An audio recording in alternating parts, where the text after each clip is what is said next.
Habang nagpapatuloy ang offseason ng NBA, wala pa ring malaking trade ang Golden State Warriors, sa halip nga ay nawalan pa sila ng isang Klay Thompson na ang dahilan ng pagkawala ng Dynamic Trio o ang pagkawala ng Splash Brothers. Sa ngayon marami ang naghihintay sa mga susunod na hakbang ng Warriors na inaabangan ang mabubuo na plano para sa ikabubuti ng koponan. Maraming ang lumabas na mga balita sa Warriors patungkol sa trade sa ibang koponan, ngunit mapa hanggang ngayon ay wala pa ring linaw kung ano ba ang mangyayari.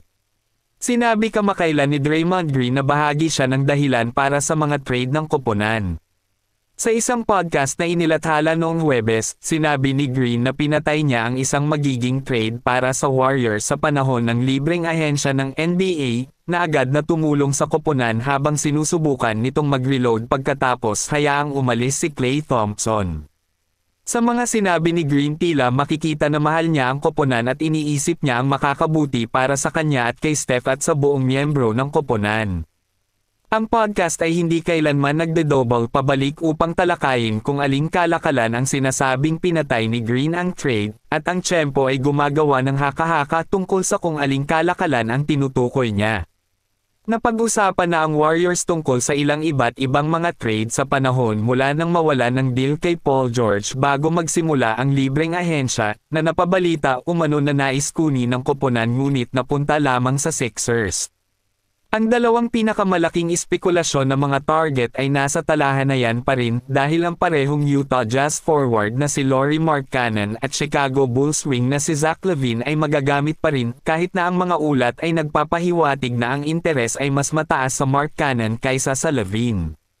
Samantala katulad ni Steph Curry, sinabi ni Green na hindi pa niya talaga pinoproseso ang pag-alis ni Thompson sa Warriors. Sinabi ni Draymond Green na masaya siya sa pag-alis ni Klay Thompson. At ang dahilan kung bakit masaya si Green sa pag-alis niya dahil hindi na masaya si Klay para sa koponan ng Warriors, at tila naging daan ito para makawala. Isa ngayon sa kinakakatakutan na koponan itong Philadelphia, na kamakailan lang na nakuha nila itong si Paul George at nabuo ang Big Three sa paligid ni Joel Embiid, Tyrese Maxey at itong si Paul George.